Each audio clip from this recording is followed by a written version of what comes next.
I think that we are going to look back on this time of this sort of wild west of social media, how much advertising we're taking in, how much content we're taking in, and also trying to create, that we're going to look back on this time at some point and be like, oh man, those are the dark ages of this addiction, this like loss of connection with each other by trying to create connection with each other. Like social media is such a misnomer.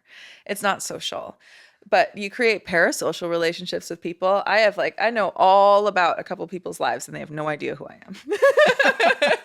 But I also think that it does not make us, so if we take the designers, for example, I mean, I'm obviously on the later side of, I've learned my skills by going to places, by seeing, by touching, talking to people that had been in the business, so that I learned from all those people. I learned from amazing designers.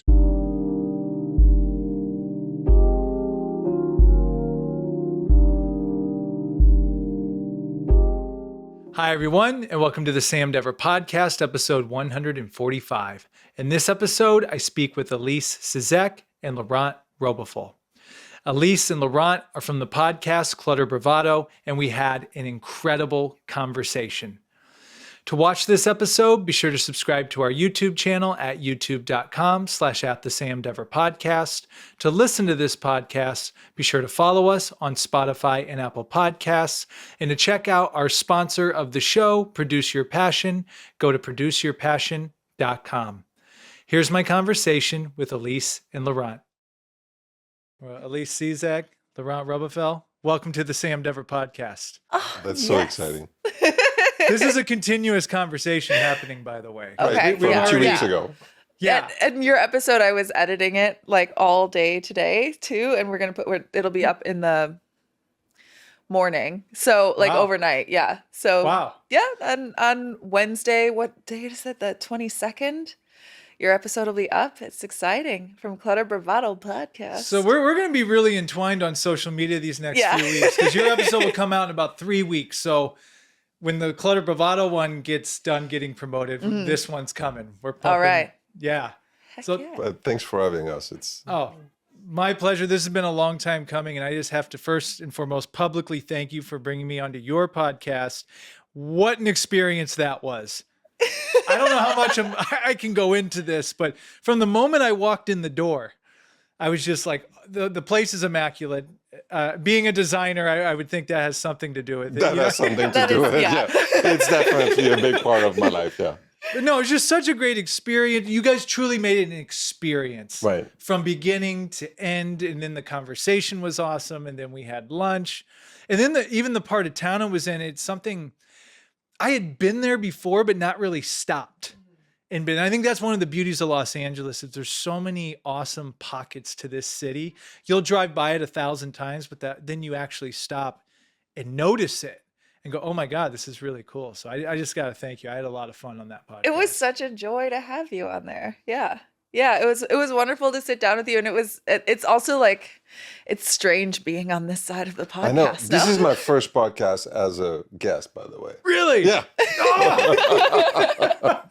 I'm like, how? It's an honor. Just sit back and relax.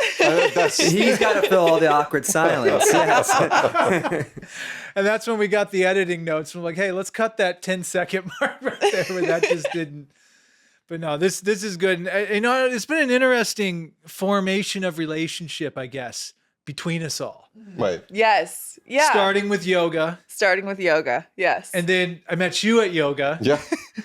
And then, you guys are doing this thing together. Mm-hmm. And then, seeing each other. Then you guys came to Produce Your Passion, which thank you so much again. You guys sat amazing, front row. It was awesome having you there. And then I come on to yours. So that's to me, with having a podcast, this is what goes beyond the podcast, is these relationships you start to form. Yeah. With other creators. Right. Who are doing, because you guys are doing stuff well outside the podcast as well. Yes, a lot of stuff. Yeah. But that's what's interesting, though, is that like, I teach yoga. That's one of the 5 jobs or whatever that I have. And the connections that you make in any area of your life carry into every other area of your life. So, for example, we were just at a this thing called Second Draft. We talk about it on the episode too. Second Draft is a cold read series. So they have writers and actors that come together and do a table read essentially in front of an audience. It is so fun. And it's like a great group of people. It's a great community. And we were there last night and ran into someone from the gym. Like Laurent knows from the gym, and he was a writer there. And it's just when you meet people outside whatever area of the world that you're in, there's always like a connection there that you can carry into whatever else you do. And it was interesting because when I met you, we were talking. I mean, we were pretty new at the podcast, and you were so encouraging, and you were so positive, and it had such an influence on me. You can't imagine. And last night was just saying it was the reverse, that this friend was like so stressed out. It was his first time presenting a script, and seeing his smile at the end was just like, I had that same feeling of like, yes, you did it, and it was fantastic. And it's fun to see people, whatever success is, see people do something and be creative and have fun. Yeah, no, I appreciate you saying that. Oh Now, my this God, it writer was friend, such- did you know he was a writer? No, So it was just a random. random thing. He's Wow. actually an accountant for, but so yeah, it was completely out of the blue. Side note, that's why I love LA, because this is one place where you can be an accountant Monday through Friday and then go, hey, I'm doing a pop art crazy laser show art exhibit downtown Saturday. And no Yeah. one blinks an eye. They're like, oh, cool, man. Like, Right. Yeah, I have a friend who is she works in the sort of like the medical field in research, and she's in an office or in a lab all the time. And then she also does stand-up comedy. And it's amazing. Like, what a beautiful blend. It's so fun.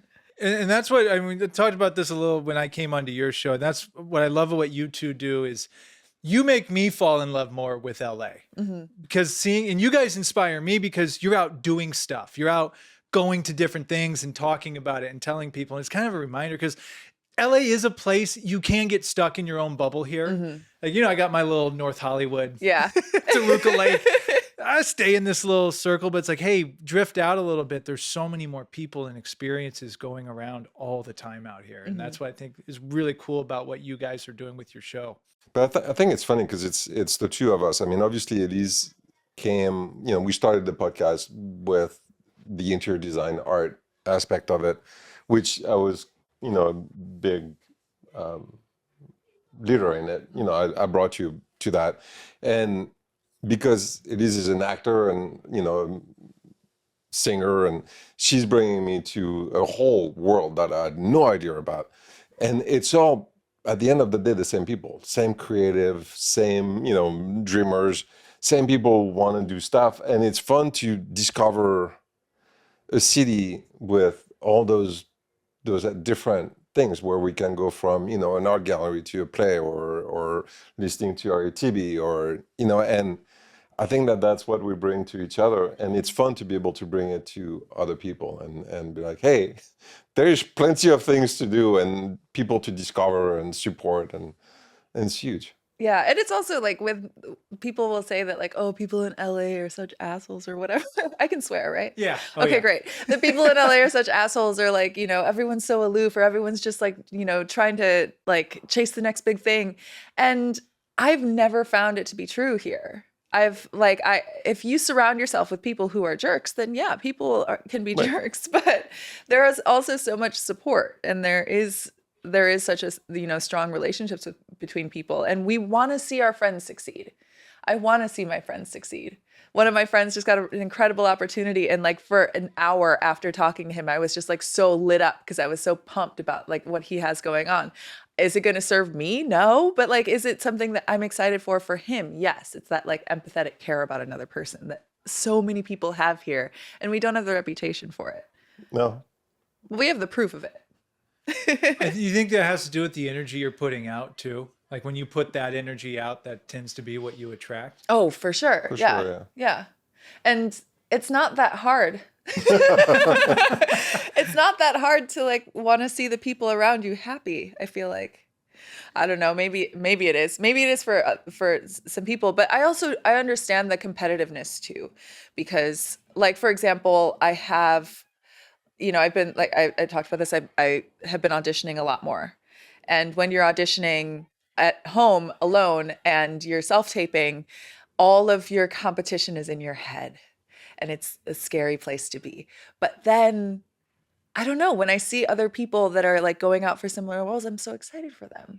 And I want to see them get it, I want to see somebody else succeed. I don't know. I feel like this city has so many opportunities. There is something for everybody, and you can pave your own way so easily. Well said. So got a little foundation here, but I want to take it. I want to take it to the beginning here. Okay, yes. And we'll get to individual. You both are two very unique individuals, by the way, and I mean that with the highest compliment. Like just everything you do. I'm like, whoa, there's a lot of stuff here.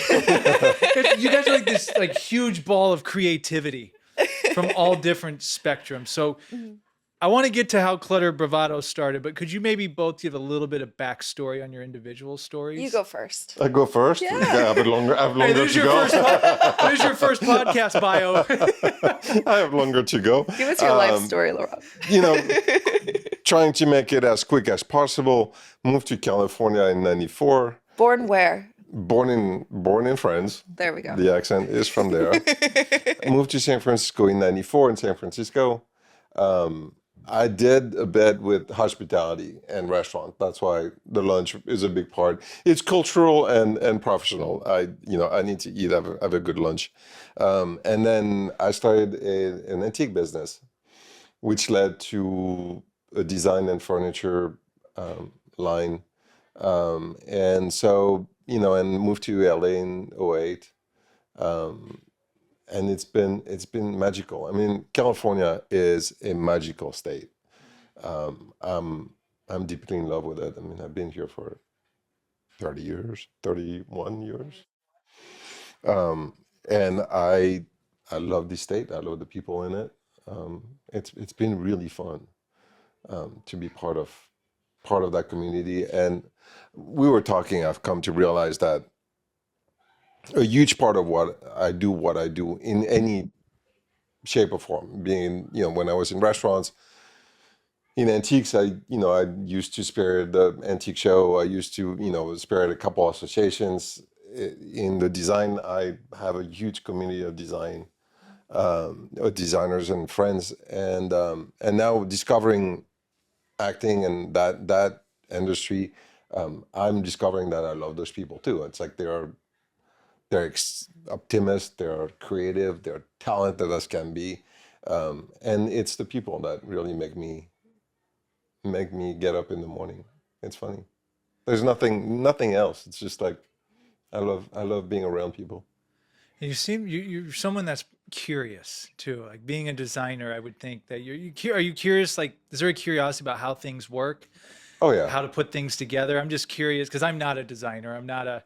So your world fascinates me because I literally have nothing to do with it. So I think it's amazing when you can see what you guys can do. Well, part of it is or at least my goal, is to try to make someone's life better, in my own little way of, paint, fabric, furniture. So it's not like I'm not saving lives, but I'm contributing to someone's home. And and therefore someone's a small part of their well-being. So that's a big part of it. That's a big part of what I do. And then some of it is artistic, I guess. I have an eye for it. So it's something that came. I grew up in it. Maybe my father is an antique dealer, so I grew up with furniture all around me and history and why a chair is that size and that size throughout the centuries, and so the evolution also of things.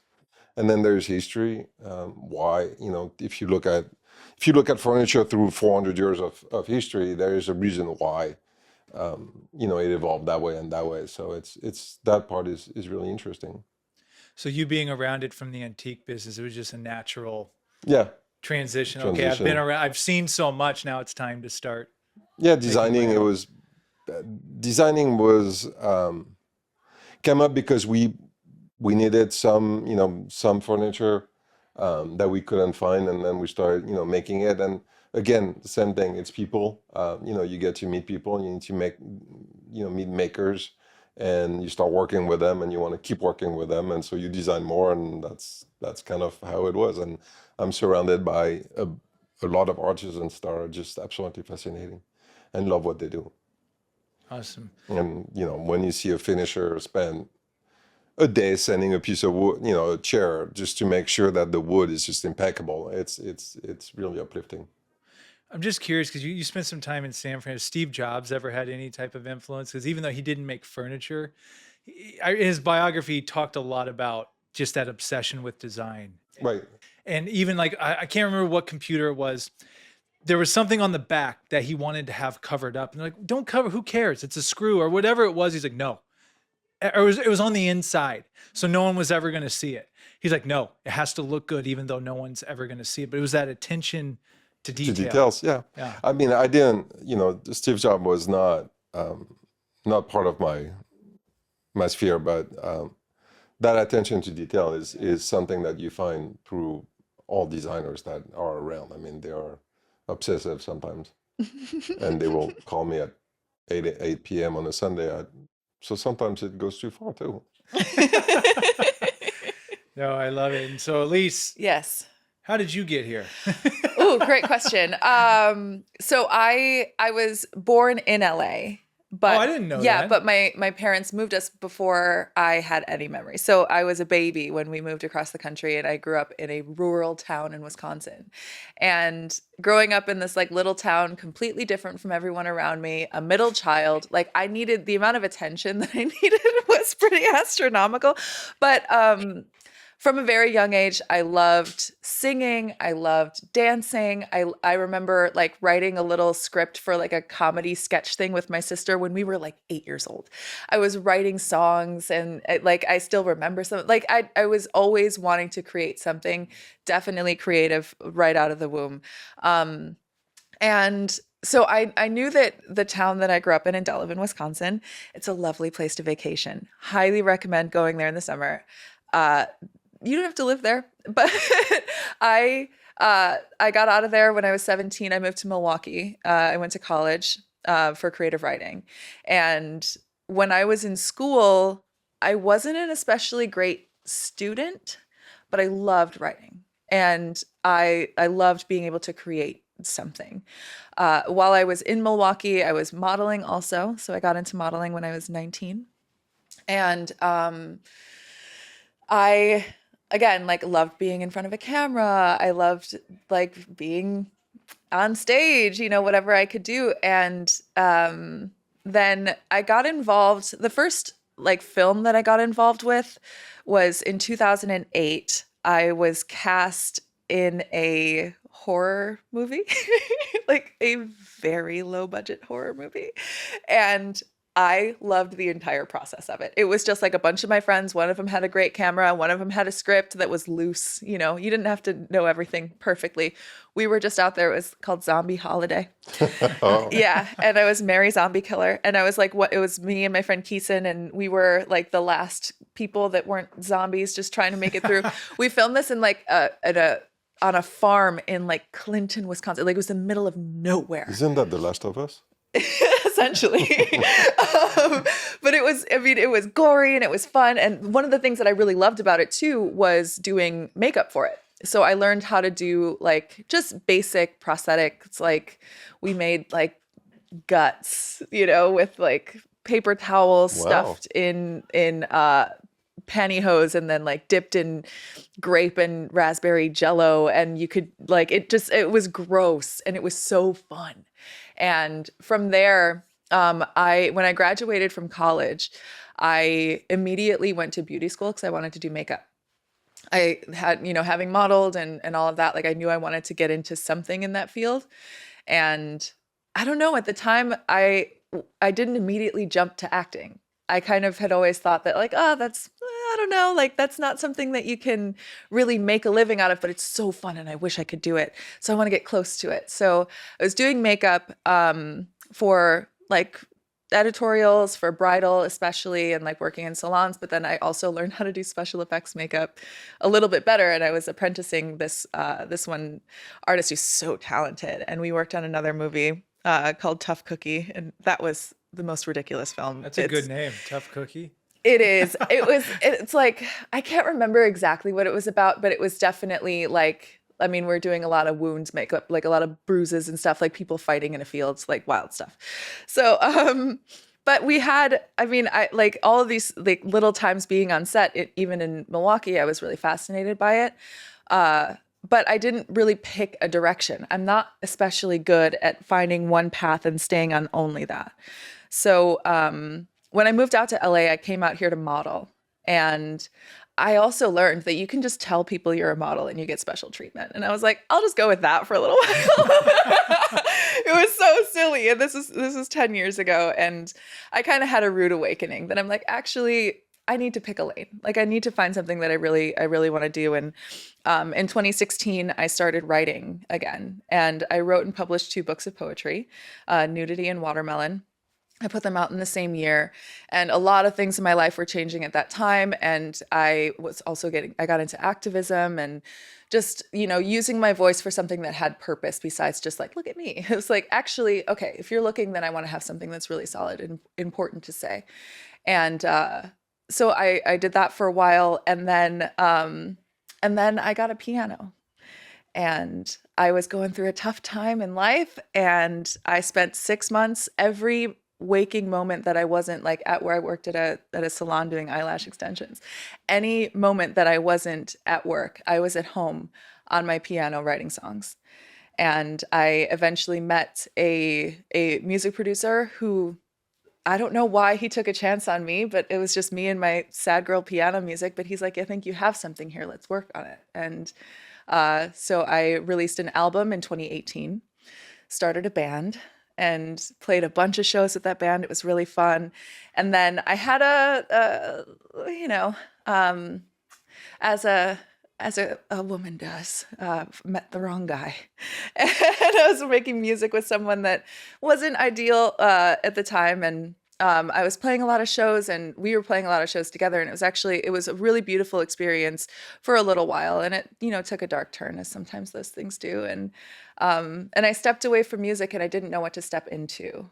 So I ran away to Europe during the pandemic, as one does. But I went to Europe, and while I was there, I was working on a 3rd book, and I was sort of like doing I'm going to go find myself. And this was during the pandemic. There wasn't a lot to do. So I spent a lot of time by myself. And then I was living in Prague for about 3 months, again, like working on a book. And that book has not been released yet. I didn't finish working on it because I kind of hit a wall with it. I moved back to LA, and I'm like, I think I need to do something that involves all of my art. So it is the writing, it is the message, it is my poetry, it is my music, it's the film, it's the acting. Like, how can I put all of this into something that means something? And I wrote Pickled. Pickled is my one-woman show. And I put it up for the first time. It sold out the first weekend that I had it up there. The theater asked if I could extend it through the month. And it was something that I really felt like, oh, this is what I want to be doing. This is what I absolutely love to do. But the part that I couldn't get, that wasn't like landing with me, was the marketing myself and putting myself out there and trying to beg people to be in the seats. And I didn't have the means to be able to like hire people to market it. And I got so burnt out from that. But I was doing commercials at the same time, like getting a little bit of work here and there doing that. And then the commercial money stopped coming in. The show had ended. I'm like, what do I do now? And I got hired by a woman whose eyelashes I was doing. She's an interior designer. And she's like, I need an assistant. Do you need any work? I'm like, yes, I need work. Let's do it. I don't know anything about interior design, but sure, I can figure out how to do a spreadsheet for you. And I started working for her and getting into that industry, learning how it worked from her side of it. I'm like, oh, I love this. This is fascinating. It was something that was brand new. And it was unlike anything that I'd done before. It wasn't me centered. It was like, oh, I get to do something that's just like creative and kind of fun. And I'm working for someone that's like calling all the shots, but I get to do all the like research behind it and meet all the people and do the networking. And I loved that. But this brings me to the night that I met Laurent, actually, which is that I was doing some social media for her and she couldn't make it to an event and she sent me instead. And I'm like, okay, cool. I can go there. I'll just go and I'll go mingle and I'll network for you. And I freaked out. I got into this room. It is the most successful people in the design industry. Everybody that I'd seen on Instagram and on TV and like all these people were there. I'm like, I can't talk to I'm not a designer. I don't know how to talk to these people. And I was trying to leave. And it was so packed and I was almost about to have a panic attack. And I'm like looking for a way to get through this room to get out the door. And the only person that made eye contact with me was this guy. And he turns and he's like, oh, and he like invites me to sort of like walk in front of him so I can get through. And the person he was talking to was someone that I had met my first year in LA. And I'm like, what are you doing here? How are you? I didn't know that you were in this. That he was no idea that he was in the industry. And so he and I start talking. He introduces me to Laurent. We have this conversation and Laurent's like, oh, you need to start, like, if you're a designer, you should be a designer. Like, you're working for a designer, be a designer, get into this. And started inviting me to all of these events and introducing me to such incredible people. And I was fascinated by the creativity of everyone and the personalities that you meet. And I was, going to a bunch of dinners and you were hosting a lot of dinners at your showroom. And so that really got me fascinated by it. And then naturally, as it happens, that designer I was working for didn't need an assistant anymore. And I'm like, well, now what do I do? So I did some manifesting, did some journaling, and came up with the name Clutter Bravado. And I wasn't sure if it was going to be a blog, if it was going to be like a digital magazine or something. And I'm like, what if I did a podcast? And I pitched it to him. And he was like, oh, sure, you can use my place for it. I'm like, no, but as my co-host. He's like, I've never been on camera before. I ran away from a camera for 30 years. But that's how Clutter Bravado got started. And since then, what's really interesting, I'm sorry, I'm talking a lot, but since then, what's really fascinating is that I haven't had to abandon my love for acting. I haven't had to abandon my love for writing and the things that like really bring me so much joy. I've been able to continue to do those things because we have the podcast together. And that is like the greatest gift. And I get to play with design too. And I've had a couple of design clients and like getting into it has been, I mean, it's definitely a learning experience, but it's also a lot of fun and it allows me to play in a new way. That's an incredible story. I did not know that full. That's awesome. My life story in like what, 10 minutes? And first and foremost, you're a natural on camera, by the way, Laurent. Thank you very much. But I predict big things coming for you for Phil. It was very funny because when Elyse approached me, I was like, I can't be in front of a camera. And she's like, no, you should try it. I'm like, okay. And once you ignore the camera, it's not bad. It's not that bad. But you caught on to something right away. I've never mentioned this. This is entirely fresh and new. No one's ever. You prepare. In the very first episode that we did, when we were doing the intro for it, and we were getting into like before we cut into the interview, I had cut the overall like intro theme song sort of thing for the podcast, and I said, "Should we get to it?" And you said, "Let's go." And that's how we've started every episode. Mm-hmm. And we never talked about that. No. It was just something that you picked up on right away. You're like, okay, let's go. And I'm like, all right, well, that's a thing. That's a thing that you have now. And that intuition is, I mean, you've got it. All right, well. You picked up on that right away. From the moment that you did that on our second interview, I was like, oh, he's got this. And I love the skits you guys do. Our at the desk skits? More, please. Okay. We're having fun with that. I have literally laughed out loud. Really? Out loud, yes. at them. So and that's what I mean. Like, because you guys, you got a podcast, but it's like this brand. Mm-hmm. This brand, you two are characters. You're two very unique characters, mm-hmm. with your own skill sets and artistic endeavors. So I think there's so many different directions you can go. We're also like an unexpected pair of people, you know? Like you see us together and people are like, wait, It's not obvious. no.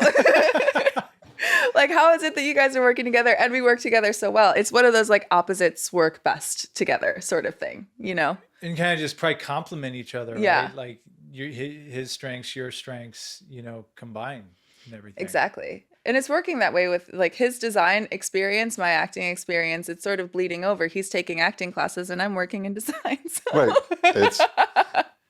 I mean, as I said, it's amazing how much we have there's a common interest, and the people that I meet through you and at Second Draft, for example, I can relate. Like I don't feel that it's such a stretch that I'm like, oh my God, those actors. I can relate to their creativity, to their go-getter. It's kind of fun because everybody who from the design. I mean, all the people that we've had on the podcast, there's that sense of like working your ass off, making it happen.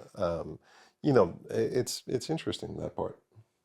I have to shout out an episode because I'm all the Clutter Bravado stuff's going through my head as we're talking. So I just want to mention you guys had a guest on. I don't remember her name, but she specialized in protecting like landmark type Jamie Rummerfield. Yeah. Awesome episode. Like Yeah. because I love the old school LA Hollywood houses. I mean, there's so much beautiful architecture. Oh yeah. Out here, and I thought that was really neat. Like I didn't know. Her and her business partner Ron Woodson are dear friends, and they are fantastic people. They're doing a lot for LA. And to both your credit, you're bringing awareness to someone like me that knows nothing about that stuff but finds it interesting. Like I would have had no idea. I had no idea. Here's the thing existed. though. He knows this. This is something that I'm learning. So like I learn it in real time too when I'm talking to the guests, and that is such a gift. Right. Because I get to sort of like learn by sharing. And as I'm like editing everything, I'm like, oh yeah, that's right. That's really fascinating. And Jamie Rummerfield of Save Iconic Architecture is like an incredible soldier for the history of Los Angeles, because LA tells such a story through its architecture and the people that owned the houses and like how they ended up decorated the way that they did at the time. And I learned about the case study program that happened in the 1940s. And so there is so much beautiful history in LA that gets overlooked. And there's a lot that's being lost with a lot of buildings that are, not being cared for and honored in the way that they should be as historical monuments that they are. And even if it was just like, the building that you live in, for example. I mean, the Talmadge, 1920. So awesome. Yeah. So gorgeous. So awesome. And she had all of the history about it. And there's ghosts in the place. And she's like, oh, that's just Norma. Yeah, no, she's really a fantastic advocate for that. Yeah. Yeah. It's so important. And that's what we're trying. Also, our podcast is trying to bring pride and awareness. That's pride and awareness to LA. I come from, so France has a lot of problems, but one thing we have is that even though someone took advantage of our patrimony and went to the museum to steal jewelry last weekend, but we cherish it. We cherish our history. We cherish our architecture. We're proud of it, and I'm sad, I guess, or shocked sometimes that here there's not that same pride in a beautiful city. I mean, or a beautiful state. I mean, be it in San Francisco. I think that New York has it a little bit more, where they're a little bit definitely more proud of their city. But here it's LA. We have that tendency to be like, oh, la la land, and it's like we move on, we tear down, we rebuild. And no, it's a fantastic city. I mean, it's really a fantastic city, full of history. And Jamie is a big advocate for it, and we support her, because it's important. And that's, you bring up France. Is that in Europe in general? Do you think that's because Europe is the history there, isn't it? Longer, You're dealing with hundreds and even right. thousands of years worth of architecture. Do you think that? Yeah, there's that. Play? It's just that we had three centuries. I mean, the 17th, 18th, 19th century, where we built, a lot, and yeah, we have, a much longer history that we cherish and we protect for sure. It's funny, when I moved out here, someone, they were like, oh yeah, they're gonna buy this house for 2 million, tear it down and build something. I'm like, whoa, they're gonna do what? Right. Like, they're going to spend $2 million to buy it, then knock it down and probably spend another. They go, oh yeah, that's what they do. Oh yeah. And they, so doing that type of work, and now look, if a house is too far gone, it's too far gone. Yeah. But special houses, we can't just have everything. And it just seems like everything out here too, knock it down, build apartment building. Like, Yeah. It just seems to be wash, rinse, repeat. We just don't, you want to keep some of that uniqueness. Yeah, if and you some will. of the life that's in it. We talk about this with a lot of our guests, actually, because I have a strong opinion about it, but the big apartment buildings that are going up, like the big boxes, and they're fairly cheap to build. They go up fast. They don't take a lot of creativity, and what I find is that the live-in experience in a lot of those buildings, it doesn't have the weight of history. It feels something that's like brand new and can be really fun, but like there's a building that's really close to where Laurent is, and I was looking for an apartment, so I'm like, oh, I'll go check it out, just like go see what the building's like, and all of the apartments feel so cold. The flooring is all this like same gray Oh, laminate. it's atrocious. It's awful, and like the ceilings are like, they could be higher and they're not. They're just lower so they could fit more units in there. The floor plans are ugly and not intuitive at all, and the cabinetry, the faucets, like everything is so, it's like, we need something that's going to be cheap and fast that we can put people in, and then overcharge for because of the view once you get above the Right. skyline. And it feels like it robs all the people that are living in that building from an experience that, or from having a home.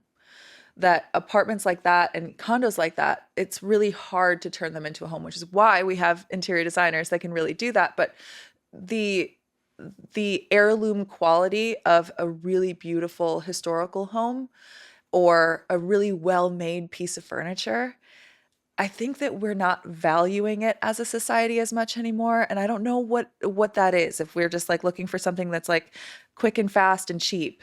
But you can't get good out of that too, and it's or something that's gonna like last a long time. My grandparents had so many pieces of furniture that they passed down and Right. that could continue to pass down and resell if they wanted to over and over again, the antiques that you had. But none of, like, very little of the furniture that's made that most people have in their homes is something that they'd pass down. My grandparents weren't rich. They were middle class. And still their furniture is such great quality. And I feel like the quality of a lot of the architecture, the buildings that are going up, just they don't feel like they're meant to last. I mean, that was for us, when I say us, I have a business partner in the line of furniture. And when we started, our motto was, we're building furniture that will be able to be passed on. Like, we're not building furniture that, you will discard. It's furniture that you'll be able to reupholster, that you won't be able to pass on. And that we're, very adamant about that, because it's landfill. I mean, there's Yeah. nothing you can do with those things. And B, I think that, when you invest in a piece of furniture, the comfort is there.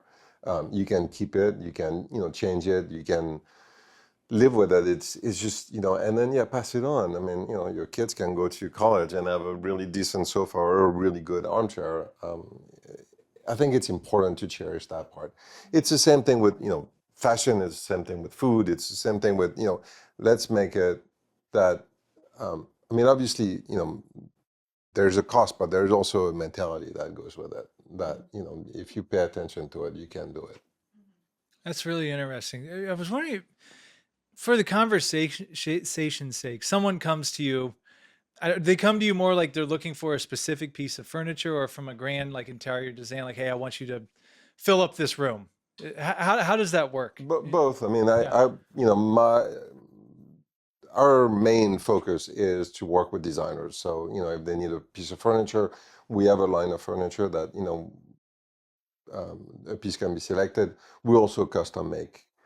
So if someone has a specific need, we'll work with designers to fulfill that need. Service industry. So, but we also, so the line is called Kimberly Denman because it's my partner in the business. She's doing a house right now, full on. So we have that capability too. So it probably keeps things very interesting, right? Because there's so many different situations, I guess, where someone may need interior design. Yeah, I mean it's a field where, I mean, as Elyse knows, it's nonstop learning. I mean, because there's, on top of that you have art and you have lighting and you have, the fabric, and so it's a field that's so vast, and it's impossible to know everything. You discover things all the time. We go to a lot of shops and galleries. We talk to, it was at Blackman Cruise where you had that smoking monkey.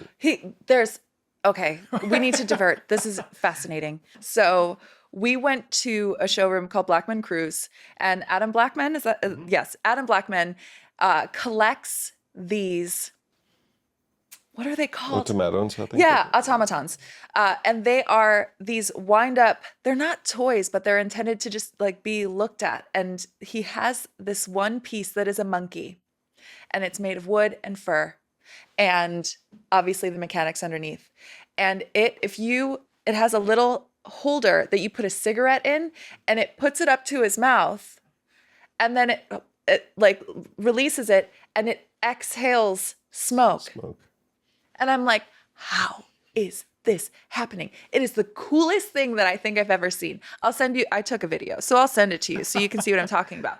But he collects them, and there are so many little pieces of history. It was from like 1900 or something, wasn't it? And these like little pieces of history that like, I love that people care about that. And not everybody has to, but the fact that some people do is, I want to talk to those people. I want to know more about that. Like, I love it when people nerd out or talk passionately about something that's like so specific and unique. And we did a series of interview in San Francisco with lighting designers. Yeah. And when you talk to lighting designers, their passion for lighting, I mean, it's so fascinating because, for example, we don't do lighting. I mean, I would never be able to do that. But when you talk to them, it's they know so much. They think lighting. They see and it's fun to see. I mean, there's, fabric. It's people who do fabric and design fabric are fascinating to talk to. So it's a field that's just, you never stop learning. People truly become masters of their craft. Yeah, and everybody kind of finds their way. I mean, even in terms of designers, we have designers who are very modern. They master that aspect of, so if you need a modern house, very, streamlined, there are some people that are just master at it. Some people are really good at incorporating antiques, for example. I mean, antiques is another field that, is years of experience and learning, and you can discover things all the time. The other thing that's interesting so Laurent and I had an experience where we went to this place that was talking about, like, it was like sort of a not like a museum, it was whatever, the history of French furniture. And we were looking at this wall of chairs from, I don't know, 1400? No, 1600. 1600 until 1900. Mm-hmm. And Laurent knows all of the differences between every era of how these chairs were designed, why they were designed that way, what influenced them in that design. And I mean, in a space, why would you want a chair that's lower? Oh, it's because women were wearing these like really big gowns, and also they were shorter. They needed a place so that they could collapse, and they didn't have to like sit down in a way that that like corsets were going to pinch them. Like these little details that the history lives in these pieces that are so old. And it was a really fascinating experience to go through that and to be able to start like finding those details myself. Like I was so intrigued. I'm like, ooh, I think I know. Isn't that from 1700? Like, isn't that from this era?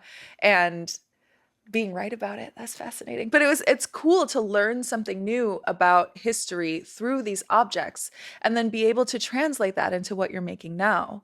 So I feel like there is a lot of education in design, and I feel like there are a lot of people that want to have something that's Edit mark here. No. How you doing, Eric? I'm good up until that point. you're doing Is it great. bad to spill pennies? Is that You're really trying to not. bad luck to spill a jar of pennies? My fault for putting them there. Without No, it still would have fallen. Never mind that. Just great. pretend that It's didn't great. happen. Toodaloo, toodaloo, toodaloo. Produce your passion commercial right here. Boom. Hey, everybody. Thanks for tuning in to the Sam Dever podcast. I hope you're enjoying the show. I just wanted to take a quick minute to tell you about my new project called Produce Your Passion. Produce Your Passion is a creative platform for people to overcome obstacles and bring their visions to life and become their most authentic selves. We have a brand new website. It's produceyourpassion.com, and there you will find coaching services. You will find another podcast called Produce Your Passion. I wrote a book. You can download it for free, or you can get it on Amazon. We have an online store where you can get Produce Your Passion gear and a whole lot more. Check it out, produceyourpassion.com. Now, back to the podcast. That was amazing. Please continue. I have that with my dog Dexter when we were recording sometimes. Your dog's awesome, by the way. He's great. What a but great dog. He makes some noise sometimes, and so he can be a little bit of a pill. Anyway, but what I was saying is that because we're looking for something that just like looks cool and feels cool, and we're not interested in the history of it, sometimes if you actually look back at the history of why something started off that way, then it can inform how that can last the test of time, you know? And I mean, you definitely do that in your furniture. Yeah, I mean, it's everything is influenced by the past. I mean, with also, we're very careful to introduce some modern aspects. It's very like California has a big influence on our line for sure. I don't know if this totally relates. So my working desk, the one I brought up on the show, workstation Right. where I do a lot of stuff. So years ago, I was helping a buddy we were helping move stuff from his boss's house out of there. And he goes, hey, he said, whatever's left in this room we can have if we want. And there's this wooden desk, very simple wooden desk. And this was a pretty successful person. Like, I don't know how old I was, like late 20s. And I'm like, oh, the desk of so-and-so. Like, I'm going to have this and create things on it. I still have that desk. The legs falling off. Everyone's like, why don't you just get a new desk? I'm like, no, because it means something to me. Yeah. It means something to me. Like, I believe in that. Mm-hmm. So Absolutely. aside from just being well built, not just getting some random IKEA desk somewhere, it's like, no, this has character. Yeah. Like I know who used to work at this desk. Right. So I bet that maybe relates to antiquing to some degree. No, but that's exactly that. I mean, I think it's exactly that. And for us, it's, you combine that with art, for example, where, you can collect contemporary art, you can collect, 19th or 18th century art, but all that stuff, you come home, you bring it, and, and it doesn't have to be, it does not have to be expensive. It has to be thoughtful. It has to be something that you love, and you don't have to love something that's, because it's expensive. I have things that we've collected over the years that are not, we didn't pay a lot, but we just fell in love with it. And so it's, and it brings you joy. It brings you, I think it's just thinking the house and the design in a way that is thoughtful and that is collected. And your desk, it's collected piece, something that you want to have for a long time. I can fix the leg. I was gonna say, give it to him. He'll fix it. I'll fix the leg. I might have to bring it by. Yeah. But yeah, you build something, but it's the same thing that we have with food, for example. I mean, I'm obviously French. French. I've worked in the kitchen. Food is important, and food is the same thing. It's you have to think about it. You can eat, whatever out of a can, or you can spend 8 more minutes and do something that's really good and that's healthier for you. And it's, the time difference and the money is not all. There's a little bit of knowledge, there's a little bit of caring, and it does change your life. I do believe that. Yeah, I agree with that. It's like the little details add up and really mean a lot whether it comes to your food or like how you are like going about your day, where your intention is, but also in the home. I mean, I remember when I first started in interior design, like working as an assistant and looking at these spaces, I was like, this is beautiful, but where's all their stuff? Like, where's your stuff? Because everybody has stuff, There, like, is it hidden in a closet, or did you get rid of all of it? Like, when I look at someone's living room and I don't see a framed picture or like a little trinket of something or a souvenir they took from somewhere, it feels like it's almost like missing something. Like there's a story that's hidden here. And one of my favorite things about creating a home or working with someone to create a home is like, what are your favorite things? Because these are important. Like we'll work around that, but like this is what makes you feel like you're at home. This is what makes it feel personal to you. And I think that your desk is a spectacular example of that. Like if you were to come to me and say, hey, I want some help with interior design, cool, we're going to work around your desk and make this something that's really special. Well, fix the leg, restore it, and make sure it's something that will last you for as long as you want to have it. And you have changed my relationship with patina. So how something ages. And I think for a long time, I was sort of afraid of like touching things. Like, I don't want to sit on this because it's very nice. And I don't want to put glass on this because I don't want to ruin it or whatever. And a lot of the things that are made well are intended to be used and like lived on. Now, I'm not saying like, jump on it or put your shoes on the sofa or whatever, but I'm saying, like when you have a beautiful piece in your home, don't be afraid of it. Like it should be something that you get to live with. And if you don't feel like you can comfortably live in your home, or you have to keep vinyl over your couch or whatever, like, is that really living, I'm thinking, I'm manifesting this right now. One day I want an immaculate bookshelf. Oh yeah, custom. I got several, and there's some in my room, but I want one of those like Beauty and the Beast type setups with a ladder. Where, like, there's a ladder moving. Yes. Do you build bookshelves too? Do you guys do that? We did. Well, it's we have so many books, so many design books. Kimberly designed this wonderful bookcase that we managed to move to 3 different spaces, and it still fits. It's incredible, actually. I was present for the last moving of it, which was pretty wild, because this thing, it looks like it belongs attached to the wall. It is gorgeous, built in. It's floor to ceiling,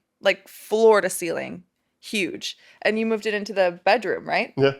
So it's like, I mean, it's absolutely gorgeous in there. And when you look at it now, you're like, how wasn't that always there? Always there. Yeah. Yeah. You need a ladder. You should get a ladder for that one. I should get a ladder.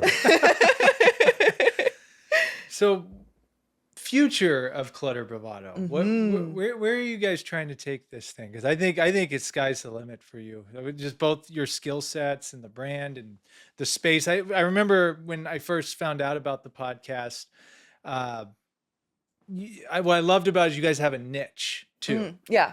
I know you interview all types of people, but at the end of the day, you have that interior design backdrop, which, for partnerships, brand, whatever is going to open up for you down the road. Where do you guys want to take this? Are you looking to me? Okay. Come on. You've been designated the spokesman. Clutter Bravado is a podcast on lifestyle and design. And I while we are focused a lot in the design element of it, we are branching into it being a true love letter to Los Angeles and to California. The lifestyle that we have have access to, the lifestyle.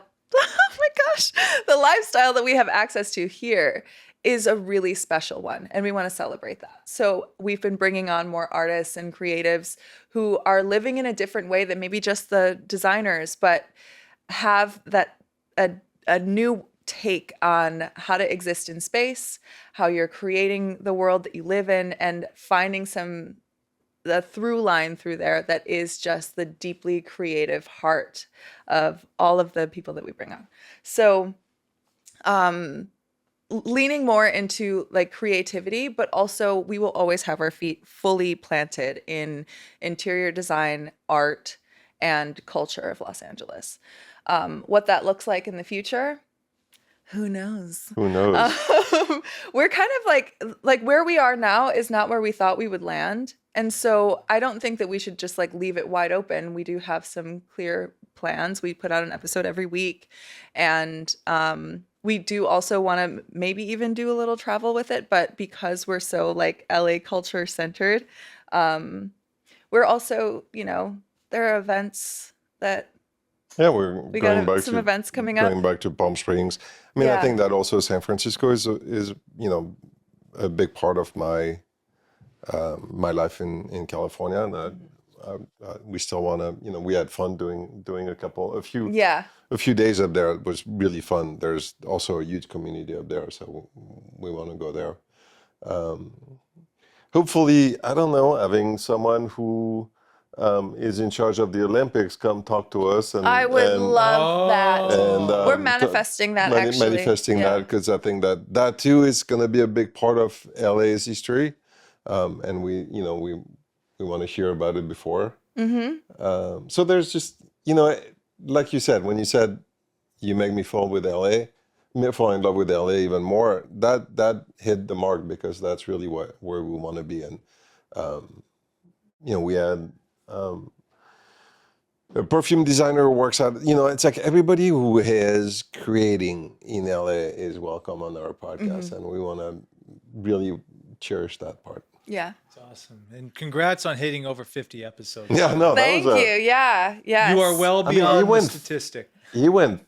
It went fast. really fast. Yeah. It did go really fast. And we can't thank enough. I mean, all the supporters. Like the first podcast that we did was with Jeff Saad. Was I've known for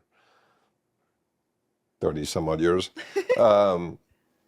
Awesome episode, by the way. We and Jeff is like California through and through, and so having all those people that have supported us too, it's been huge. All of the guests that we've had, and we have relationships with those people. Like, this isn't just someone like, oh, you come on the show and then we never speak to you again. Right. Like, these are people that are already in your life or in my life, and that we, again, it really goes back to creating that community and blending communities. So it's not just one industry versus another. It's like all of the creativity can really flow through each other and be influenced by each other. That's really good. Mm-hmm. It's like you guys have created this. The podcast is just facilitating this ongoing conversation. Yeah. And like you guys are reporting back to it. It's very interesting. It's like this living, Ooh, breathing. I forgot about organism. something. Sorry. Plug it away. I was just like, oh, wait, that's right. There is one other thing that we are wanting to do with Clutter Bravado. I'm not going to go into the details about it, but one of our like core, the ethos behind what we do is the importance of talking to people in person, of getting people together. So when you are working, like when we're working in a space and in someone's home, how many people do you have over and how do you like to entertain? Do you like to have dinner parties? Do you like to have cocktails with your friends? Like, do you have movie nights and things? Because hosting people in your home is something that I feel like we don't do enough of. And some people do it very well. And some people are just like, I wish that I could like had the space to have more people in my house or whatever it is. And there is such a need for bringing that back. We are so social online. But when you actually get people into the same space and chatting with each other, sharing a meal together, there's something magic that happens there. And we are just to plant a little seed, going to be exploring that a little bit deeper as well. Ooh, I can't wait for that. I got to go back to, I'm glad you said that, because even us having the lunch after the podcast, again, awesome. But I'm like, who does this? Like, no one does this. But it's such a, I mean, eating's very tribal. It's very communal. Yeah. And you're right. We've just become so addicted to the phones. And I just find myself, I love creating content. I love putting it and sharing it and all that. But I'm learning to reel it back in. And kudos to you both, like, for reminding me to go out and have some experiences. Put the phone away. I mean, we live in LA. There's so many museums, art places you can go, theater all day long. Like, there's so much. And even close to where you guys do your show, this beautiful church. Oh yeah. Beautiful. I'm like, I would walk into it. I mean, even outside here, I live next to a beautiful church. Yeah. But it's like, again, I'm like, I bet it's amazing in there. I didn't have to go in to know, but I'm like, that would be an entire experience just right there. Yeah. Yeah. On your block. All exactly. over out here. And that the food thing is really important too. And will I tell you, I mean, I've been in the kitchen while he's doing this. Do you know how easy it is? He makes it seem like it's like this whole masterful thing. It's really very simple. Yeah. It's really very, very simple to make an incredible meal. And like, I love the idea of having friends over just for like, for my birthday. I had a birthday party at his showroom. Cause like when you have a venue like that, naturally you kind of have to. And for my birthday party, I went to Trader Joe's. I bought a bunch of little things, made a board, put it on the table, and everyone just like picked little snacks and like had their little plates. And we had, I mean, it was a wonderful chance to just get everybody together. And I got to introduce some of my friends that, you know, some of my friends from the yoga studio, some of my friends that I've known for a million years, you know, and some new friends and a couple of people from, you know, Second Draft, and just getting people together that otherwise wouldn't meet in the same room together, just to eat some good food and have a nice little mocktail or cocktail or whatever, and just like, and hang out. And hanging out in person is so important because you can have a real conversation that way, you know? And there's an exchange. I mean, you know, that night there are a couple of your friends who just hit it off, and they were sharing. Two of my friends that are both ideas stand-up comedians, like, are on the same show. And they just found out that they know each other at my party. And so, like, how cool is that community is getting built and that those relationships are being created? You bring up a good point, because people want it. They want it more than we think they want it. We think everyone wants to sit in their home and look at their phone. No, it takes people such as yourselves to actually orchestrate it and put it together. You just need to tell the people, hey, come here at this time. Just come, bring you. Yeah, bring you. Bring Yeah, you. bring you.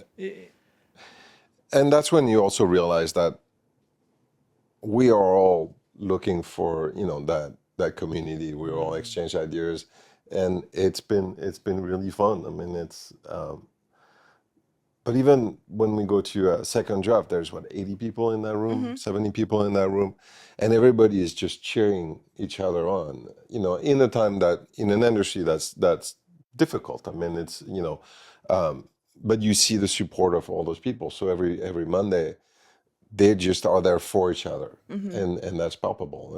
And I think that's really enduring. But it's a little bit, you know, what I mean. So the podcast is a little bit of a mix where there's obviously a lot of technology in it, but you know, you meet people face to face, you build a relationship, and you know, you put it out there. And if someone can pick up a nugget, be like, oh shit, yeah, I haven't seen my friends. Maybe, you know, put a roast chicken, 425, 20 minutes, an hour, 350, potatoes, carrots, leeks, and onion, and you're set. It's really very easy. It's that simple. A green salad, try to make a good vinaigrette, and you know, and you have a fantastic dinner that is home cooked, and you have 6 of your friends, and you have an amazing night. Shit, you can do it with hot dogs if you need to. And you can do it with, just try to do good hot dogs, though. This is America after all. But, you know, we did little sliders, like everybody was, you know, I made little sliders, and everybody was really happy. But I think that the homemade is, you know, the fact that you think about it, that you make it, and you serve it is what has an impact. It doesn't have to be, caviar, but it has to be Sometimes something. it's caviar. Sometimes it's good to have caviar, um, but I think it's the thought of it. It's being thoughtful about what you do, and making something and having people over, and sharing and talking. I got a random comparison question, America to over in Europe, because I've never been. Europe's like on the to do for me. Like it's You I have need. to go. Yeah, I Yeah. know. Yeah. So a lot of people tell me like the pace, the lifestyle pace out there, it's way slower, but in a good way. They say here it's rush, rush, rush, quick, in a hurry all the time. From your perspective, is that definitely the case? Is it maybe not as much so? What's the biggest differences, I guess I'm asking, of from where you're from in Europe to here in America? Well, where I'm from, it's definitely a slower pace, but I'm from the Mediterranean. It's like chi va piano va sano, chi va sano va lontano, which is who goes slow is sane, and who is sane lives longer. I think we pay more attention to friendships. And people get together more often, in at least where I come from. I think there's, for example, growing up, we used to break for lunch. Like, I grew up and we used to have an hour lunch that, a lot of kids would go back to their families. They would have a proper lunch and then go back to school. There was no, eating shit on the counter. I think that, having, I don't know how to describe it. Again, it's that, It's a priority. yeah, I mean, food is definitely more priority in Europe. Can I take a crack at it? And Take a maybe I'm crack at wrong. You it. can correct me if I'm wrong. But from the time that I spent there and my experiences growing up in Wisconsin and like living in LA, work is the most important thing. Making enough money is the most important thing. The priority is make your money, and then around that, you can also enjoy your weekends. And I feel like in a lot of areas of Europe, and not everywhere, but especially like in the time that I spent in France, or the time that I've spent, sort of traveling around, there is life and work, and work is a part of life. So it's a very small piece of the puzzle that is important and is taken very seriously, but it's not the be all end all. Like, someone is not going to sacrifice their weekend so that they can work more. It's like, no, I don't work on the weekends, and I don't work in the summer. I work when I have to work. And the break for lunch is a Right. really great example of that, where I don't care if this needs to get done. It's not as important as the fact that I sit down with my family for lunch. Like that afternoon coffee, like, or, the moments that you spend really enjoying your life. Like, what we see it as being a luxury. It's not a luxury there. It's life. That's how you live. And yeah, I feel like there's, obviously work is still important, but I feel like it's easier to put more energy, more efficiently into work when it's not the only thing that you're focused on. Yeah, and I think that there's also, here it's been fast food, the kingdom of fast food, which has come to Europe but is not really as successful, and um, the TV, the constant, and I'm sure that in France, I mean, I've been here for a long time, so in France, I'm sure that they're living that too. But taking the time, stopping for a little bit, reading a book, reading a magazine. We do have, and when I say culture, it's not a what's it, pedantic, or um, we do pay attention to history a lot more. For example, we learn about it. Um, Philosophy is still a reasonably big part of education and of conversations. without being expert, but there's a certain veneer, there's certain knowledge, there's certain sharing of it, which we don't really have here. And so there's just a whole thing, it's like it's the food, it's the art, it's we pay attention to, I guess, a little bit more things maybe than here, where we're focused on work, on fast food, on the Instagram and the NFL. I was going to bring that up. I mean, do you think social media culture and the technology that probably has played a big role? It's I think that France they're still with Facebook, thank God. I mean, even though there's Instagram, but social media has made us just so we can't concentrate anymore. I mean, and that's, I think, is an issue. I mean, I'm fighting it every minute. As someone who's fully, I have a problem with social media. Because it starts off as like, I'm doing something because this is like, well, it's for work. And I'm looking at this. I'm like, I want to see what the trends are. And then all of a sudden I've been on my phone for hours and rabbit hole. Yeah, exactly. Right. And it happens so easily. And I think if I set my phone down, like the thing that I feel like I'm missing is connection. And it's just like with any other addiction, the solution to it is connection. And when I'm with you right now, like I haven't thought about like, oh, I should check my phone at all. If I feel like I don't feel connected, or if I feel like I want to be distracted, or I'm thinking about something that I don't want to think about or whatever, I'm like, I'll go to my phone. But when we are actually all together, and like when I'm in a group of my friends, the last thing that I'm thinking is what I should be posting or what somebody else posted or what I want to be looking at on TikTok or whatever. It actually fulfills that need. And I know that the time that I spent in Europe too, I did not spend a lot of time on my phone because there was so much to do. And I had people that I was with all the time. And I didn't have that desire to just like fall into the rabbit hole by myself. It's so isolating. And why would you want to isolate? And so, but in LA, I have the same thing. I just take it for granted sometimes, Right. I think. Yeah. Yeah. Eric, you got something to chime in there with? You know what, actually, Sam, I'm going to take this opportunity. I noticed, since I've listened to the last 100 episodes, roughly, Oh man, I just set myself up. I've noticed that Sam always asks that loaded question about social media. So Yeah. let's have you fire off. What's the beef with social media, man? I think it's the recognition of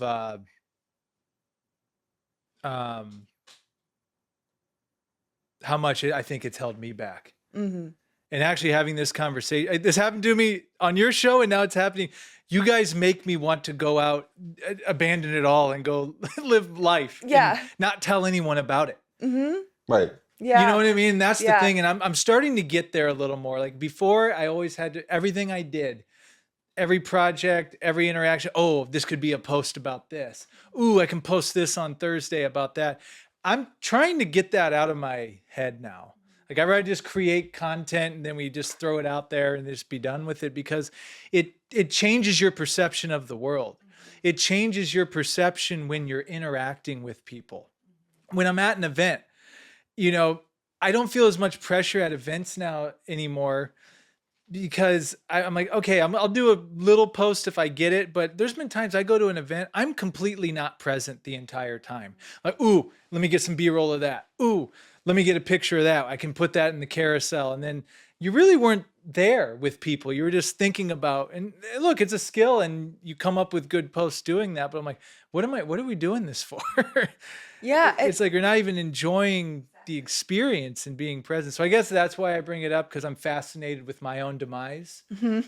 Of how I look back and see like, yeah, I really wasn't present for a lot of that. And the more I've kind of started to detach from it, I'm more subscribing to what you guys are talking about. Yeah, let's cook some meals. No, we go talk to the about park. it.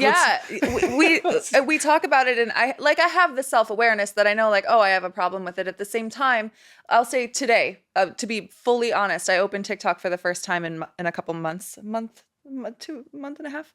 I completely just like I let the the app be. I'm like, I'm just not going to open it. Like, I'm not going to open that app. I'm not going to look at it.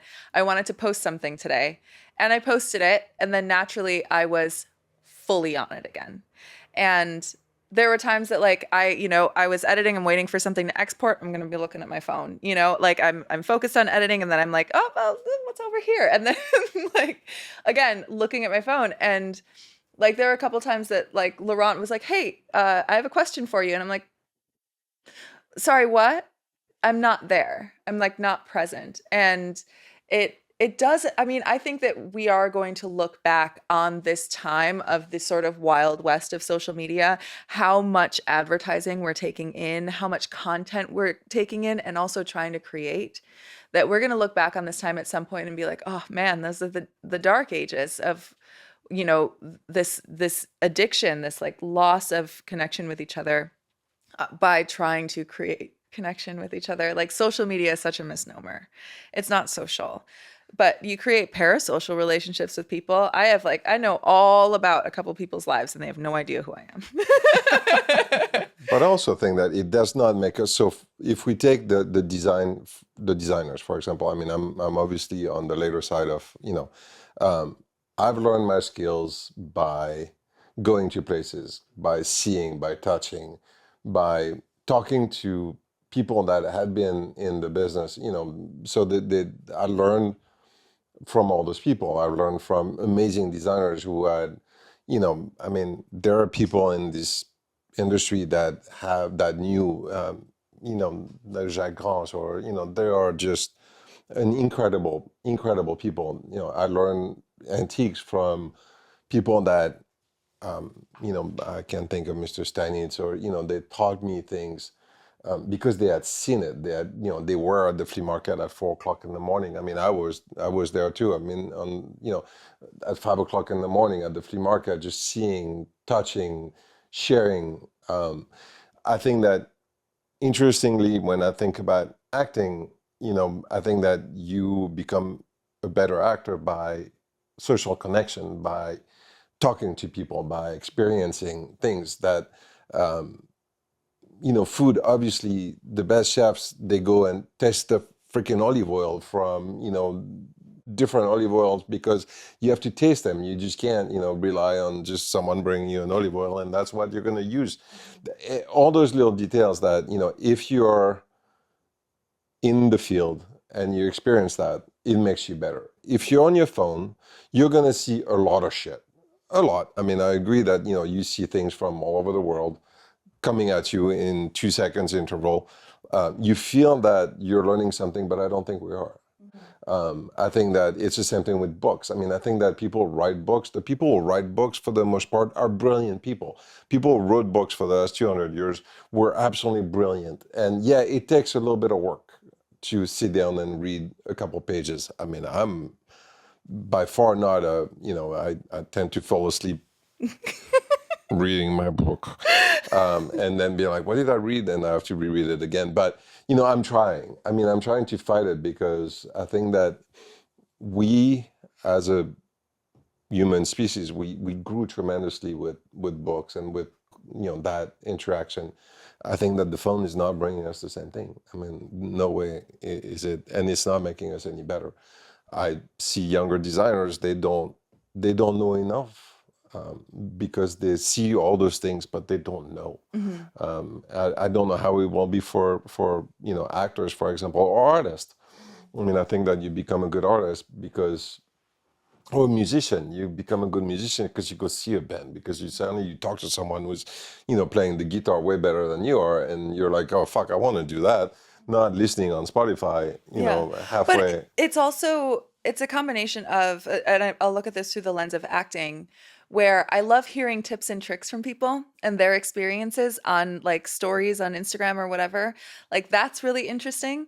And it will transform very quickly into everybody's doing better than me because I'm seeing the highlight reels of everyone. And on TikToks and things like that, like, there are things that I've learned that I found to be really interesting, but I have to put them into practice. And Right. the time that I should be spending practicing my craft, I'm often laying on my bed staring at my phone. Like that is valuable time. And the hours that we lose are like even, 15-minute intervals of hours or whatever it is.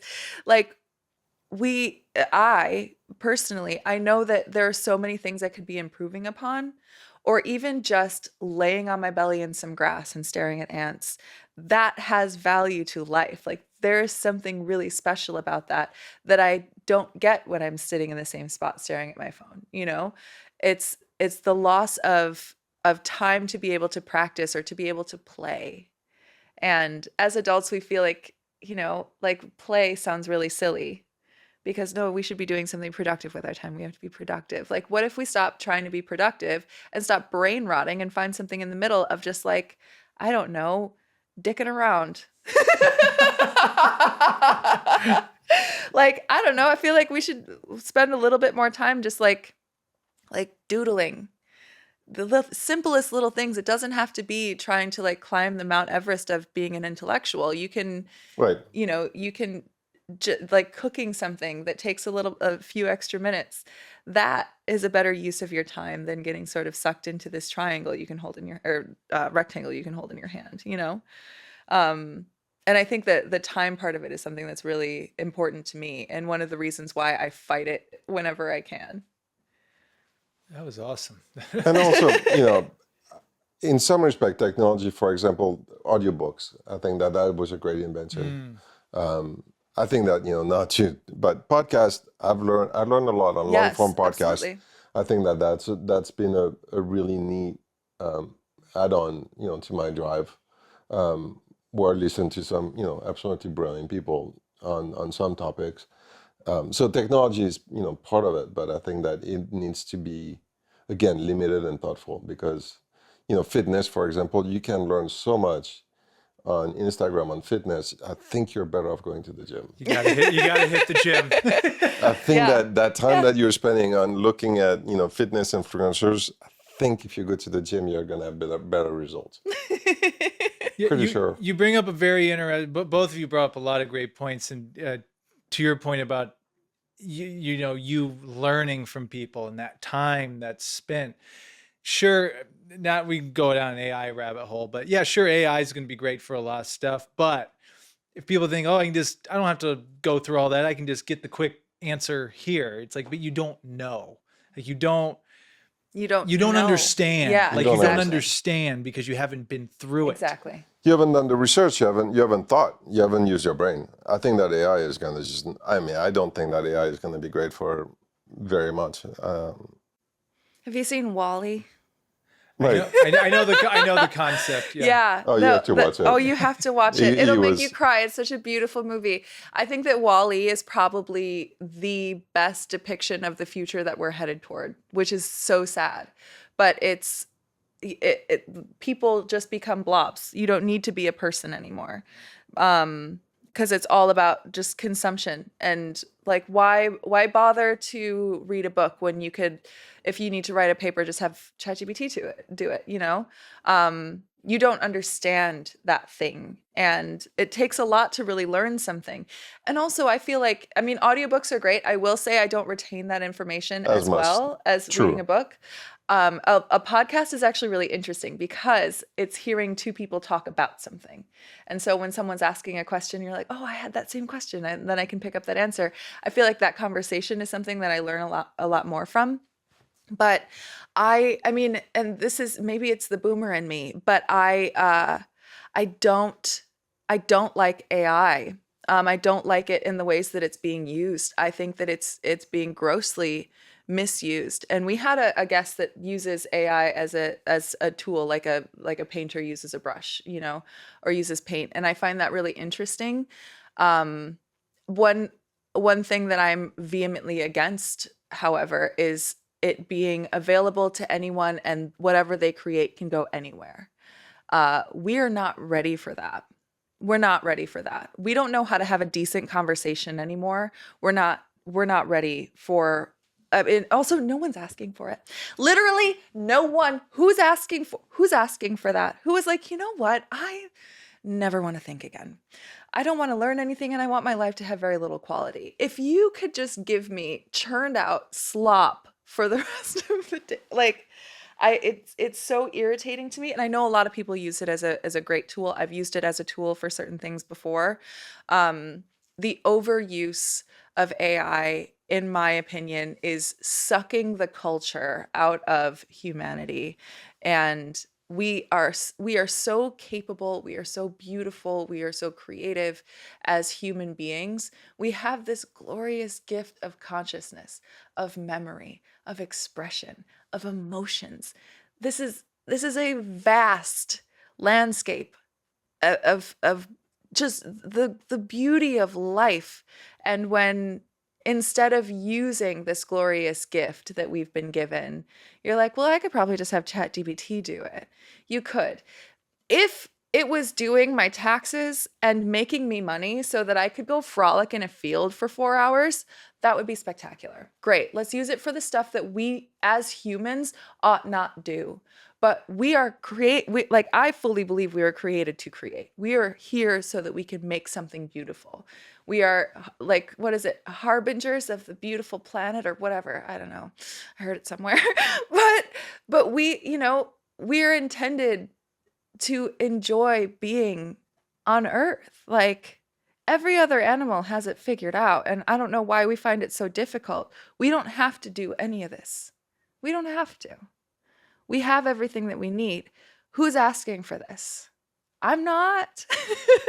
I don't want it. Preach.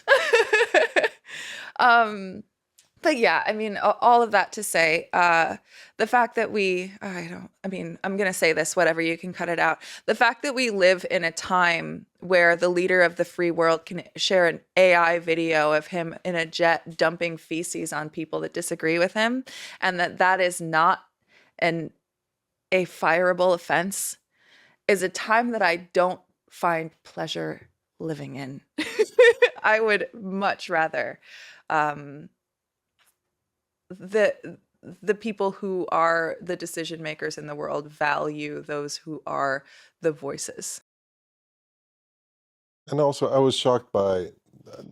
I mean, AI. I'm not very good at it. I'm definitely a boomer, so I'm not. You're not a boomer. You're That's Gen true. X. I'm a Gen X. Thank you. I'm an older Gen X.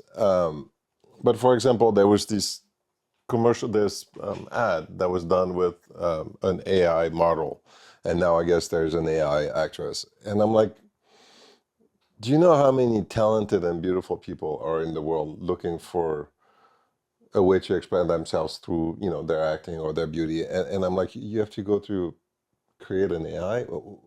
Someone's got to tell me why. What makes sense in that? What's the logic? I mean, if someone can explain to me the logic, I'll listen. But I don't think there is. I mean, there's either greed. Greed. I think that's your answer. It's one of them. It's pushing the envelope for the sake of pushing the envelope, but it's gonna hurt because that is not productive. And then I otherwise I don't fucking know. I mean, we had this artist who is, as I mean, look, I loved her point of view because she brought things that I didn't think about. Now, I still think that to be an artist, you have to work on a craft. You have to, there are techniques. There is a reason why a good painter is really good. I think that doing it through the computer, just because you learn to talk about it, it does not make you an artist. But she had valid points. I mean, I did love the conversation. I just think that we're pushing something that doesn't need to be at all. And it's books is the same thing. I mean, I think that there are brilliant writers, and now we're gonna churn out books with I mean, I'm sure that ChatGPT could write a book in probably 2 weeks. I mean, that's gonna be in 2 weeks. It could do it in 45 seconds. Right. That's gonna be complete and utter shit. I mean, it's like when there are writers, there are people that are talented for that, and I don't think that I need a ChatGPT book. Yeah, or the modeling thing is what really got to me. The acting thing really got to me. It means that whoever created that has no idea what the craft of acting is. Acting a great actor will make you feel something because they feel something. That is beautiful. An AI actor, quote unquote, doesn't feel. It doesn't have the ability to feel anything. And how am I supposed to believe that? Like, to really feel it. And if I do get to that point, there's a part of me that feels kind of sick about that, you know? Now, that being said, I cry at Wall-E. Right, but However, Wall-E was like written and animated by people. by people. Yeah. And same thing with interior design. I mean, it's, there is this big debate. I mean, interior design, the reason why there are some really good interior designers is because they spent, 20 years discovering, learning. I know artists personally. That's why I can, buy their arts and place their art because I know them. There's a history. A computer will never be able to do that. I'm sorry. They might be able to copy. They'll copy different styles and put it together, and then it's going to be just a hodgepodge, and then it's going to be whoever has a better eye, I guess, to but it's stupid. It's not. But it's like, for example, a so piece of complicated furniture, for no a chair. reason. You can, Yeah. I'm sure you can have 20 to 50 iteration of that chair in 3 minutes, but with ChatGPT. Great, you have 50 iteration of that chair in an ugly way. It's useless. I mean, Yeah. it's just fucking useless. And nevertheless, you also have to have someone to fucking make it. You still have to have someone that is going to be able to make it. I But don't know. you So you AI could get a is just- robot to do that. Yeah. Yeah, What do but you it's mean? that's it's I think that we're creating something that we really don't need. That we don't and know that's how not to going use. to improve a huge part of our lives. So there you go. There you go. In case we didn't have an opinion on that one. Yeah. Yeah, I'm turning away from it. I had a moment where I was leaning in. I was training for a half marathon, and I used ChatGPT to create my training program. And is it something I couldn't have done on my own? No, it was something I wanted to see if it could do, and I followed it, and it worked, and I ran a half marathon. And I had to do the running, obviously, but it was interesting to see how it could like assist in the planning part of it. The other thing that we sort of I think aren't really paying enough attention to is how much energy it takes and the damage that it does on the world that we live in and the environment and Mother Nature. And like, how silly is it to like the amount of energy that it takes to create an AI rendering of a landscape is causing so much damage when you could just go outside and look at the landscape. And the guest that we had on that works with AI had used the example of like painters had this same feeling about the photograph or the camera, like the way that like painters were trying to like oftentimes like going in for realism, but then they wanted to have this like abstract. And so the field of photography was this initially very contested way of expressing the world. Like, were photographers actually artists? And there was that whole conversation. And I do look at that argument. I'm like, that is very interesting. I think the reason why I would not align with that or like give that the weight that some might is that I do find that there is a lot of technical skill that is involved, like what you're talking about, and the 10,000 hours that you put into something. That is the time that you spend in your life, the time of your life that you spend dedicated to a craft, and it is valuable. And with AI, because it feels like this instant solution to a problem that you didn't actually have, it feels interesting, like, ooh, this feels like the future. And it doesn't feel like the future to me. It feels like it's robbing our culture of a future. And what we'll lose is we'll lose empathy. Yeah. We'll lose that. That's, I think, And we're seeing it a little bit. I mean, I think that, the world has become a lot less empathetic in the last, few years. Um, but I think that, because we are getting ruled by algorithm, we're losing empathy. And AI will do that. For example, I was thinking about it this morning. I go to a gym. There's a coach that, coaches a class. I'm sure that they could have an AI, speaker and, dress him up. It would not be the same. I mean, I know the coach's wife. I know his kid. I care for, I show up and I talk to him. He shares his problem. That's what makes me human. If you remove that, Yeah. we lose part of ourselves, part of our core. And I don't know that, I don't think that that's for the better. But then again, the people that are so adamant about creating this are the weirdest individuals that probably, I mean, listen, I don't mean to talk shit, but I'm going to talk a little bit of shit. The people that are in the most power in making the decisions that's making this so prevalent are not people that you really want to sit down and have a conversation with for the most part. Because I've listened to podcasts they've been on, and ooh boy, no, thank you. Not necessarily artists, right? No, not at all. Not at all. And they're so detached from humanity. Humanity. Like, not based on the ideal way of living, the ideal, most proficient way of doing whatever. Like, I don't care about being proficient in everything, I want to I want to be a human being. There's a great book to read, and again, it's Yuval Noah Harari. Who? Yuval Noah Harari. Do you know Oh, the guy? is it talking about Sapiens? Yeah. Right. Yeah. So the guy who wrote *Sapiens* wrote Nexus. I have not read that one. Yeah. Again, he's way too smart, so I don't retain. But it's he makes some really good points. Nexus is a great book. Sapiens changed my perspective, Right. on humanity. But Nexus, So, read Nexus. You'll more see about the future, that type of thing. Yeah. Interesting. and but we need to be.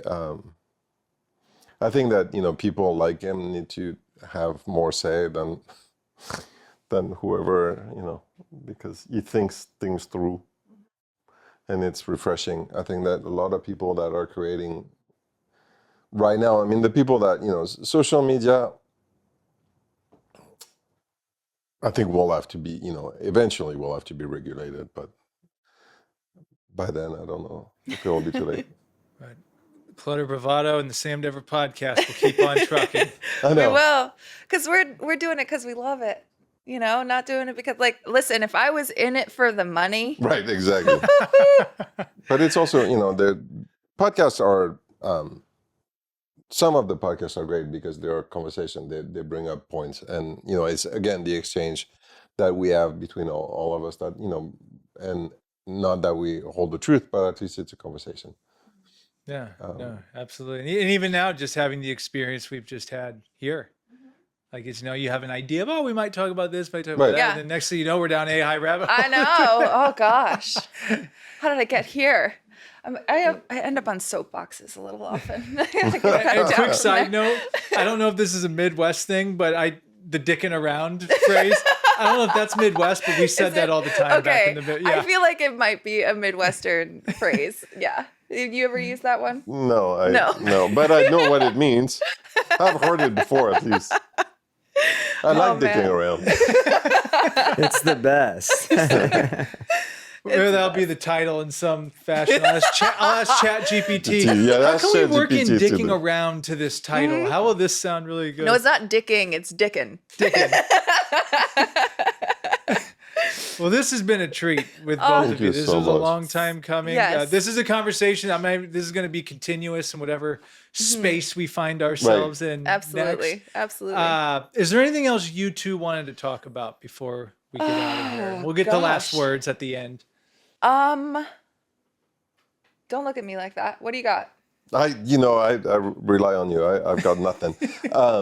No, I think that, I mean, for us, we have some really fun guests coming up. Tomorrow is the Sam Dever podcast on Clutter Bravado. So, I mean, but it'll be out. I think that I'm really excited to delve into California more. Yeah, definitely more of that. And obviously, I mean, if you're like watching or listening to this, I'm sure you've already subscribed to us. So thank you for doing that. But we do have something coming down the line within the next month or so, Hopefully, yeah. before the end of the year. That's going to be a little bit different, but very exciting for Clutter Bravado. So if you subscribe on YouTube, you will be made aware of it. And definitely, I mean, obviously, like follow us on Instagram. We just talked shit about it for a while, but follow us on Instagram. Yeah, Instagram, Yeah. TikTok. Oh wait, we're not on TikTok. No, we're not on TikTok. I'm on TikTok, but you don't need to find me on there. Don't worry about it. It's separate. just for whoever is listening to this podcast, grab a couple of friends, go out, go to a museum, go to an art gallery, go see a play, Go have a picnic. go have a picnic, go dicking around. Go dig around. Yeah. Usually we There's a- put all your guys' links in the description. Is that how we're gonna do it? Perfect. Yeah. Yeah. And a little disclaimer at the end. Hey, by the way, while you're listening to this, good dick around. Go dick around. Yeah. Eric, you got anything before we round out of here? Yeah, one of our viewers messaged me because they're watching this live, and they want to know if you guys like street tacos or not. Street tacos? Street tacos. What's the LA? deal in LA? Do you subscribe to those or no? Do we subscribe? Oh, I Yes. subscribe to street tacos for sure. All right, what's your guys' taco? If you only were allowed to have one taco from a street vendor, Like which vendor or what kind of taco? what kind of taco? Oh shit. That's You're really on your own. Okay. I'm not. no, because My I stomach doesn't I do can't that. just get one. But here's the thing: tacos, yes, are great, but a mulita, oof, chef's kiss. Mulitas are the best thing that's ever happened. I just got on that train. yeah. And what is that Yeah. exactly Oh. again? It's like a mini quesadilla. It's like a quesadilla taco in one. except oh my smaller. God. Yeah. No. Yeah. Oh my God, it's so good. with They're you on that so one. good. It's cheese. It's cheese, it's grease, it's tortillas.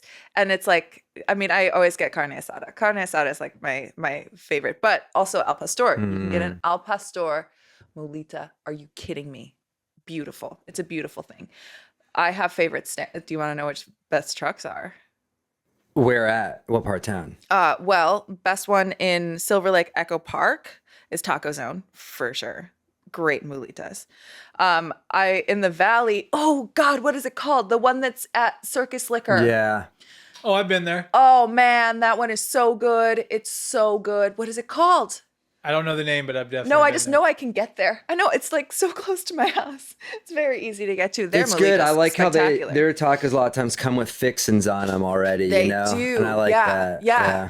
I like that. Also Just so you know, I Echo like Park that. though, there's a taco trailer. It's not a truck, it's a trailer. And it's outside of Lassen's, like off of Sunset and oh gosh. Lassen's in Echo Park. Lassen's in Echo Park. There is a trailer out there. Listen, it has a C rating. Don't worry about it. Don't even worry about it. They are good. You are in good hands Ignore there. Ignore that. Ignore that. Spectacular tacos. So good. And then obviously Elyse in Hollywood. I gotta shout one out. West Hills parking lot of Sprouts. I don't know their name either, but you're welcome if you're on the way Wait, to the parking- Calabasas or Yeah. it's legit. Wait, It's legit. in West Hills? Where in West Hills? Where the Sprouts is in that shopping center, Walmart, Ross is all Oh there. yeah. They have a ton of street vendors there, but they Ooh, okay. when I'm like, 3 asada, 2 pastor, and I need a chicken quesadilla. I do go quesadilla yeah. because they'll do the corn. I don't do flour. It's all corn. Oh yeah. No, I'm not a flour tortilla gal. yeah. Yeah. So That's nice. Okay. Okay. right. That was a curveball I wasn't expecting. I wasn't There's a live expecting. viewer that threw that one out there. Yeah. That's a good one. Also, wait, if you're in LA, my number one favorite thing that we have here is fruit stands. Oh, Fruit, Well, cut that's fruit. true. You love that. Oh, I love it. Tajin, limon, chamoy. It's so good. Oh my God. Fruit stands. Beautiful. you know what? One thing I think I can say, all four of us in this room, we all choose to live in California. Yeah. California gets so, oh, everyone's moving out of there, blah, blah, blah. It's like, I love it here. I've accepted. I'm going to live here. It's expensive. There's traffic. Who cares? Like, it's awesome. It's expensive. There's traffic. Who And cares? you guys make me love LA and California even more. So thank you for what you do. Thank Thanks so you. much, Thank Sam. you for what And- you do. The guest, oh, and I got something for you here afterwards that's going to tie in very perfectly to this conversation. But I always give the guests the last word. Each of you, how would each one of you like to give the last word on this podcast? Oh gosh. Wait, am I saying one word or am I saying just a Whatever you want to something leave us with. Just leave each you of you, just whatever you can, whatever you want. Can be short, long, whatever. You have one life. Spend a little bit of it laying on your belly in the grass. Trust me, it's spectacular. With ants or without ants? The ants are going to be there whether you want them to or not. No, I think that, it's wherever you listen to that podcast is just enjoy wherever you are and support your community, support your friends, and yeah, go outside and be with people. I think we're missing it. Well, Laurent, Elyse, this has been a true treat. Thank you Thank very you, much. Sam. We're going to put all the Clutter Bravado stuff in the description. Yes. Follow them, check them out. But thank you. This was a gift. Thank Thank you very much.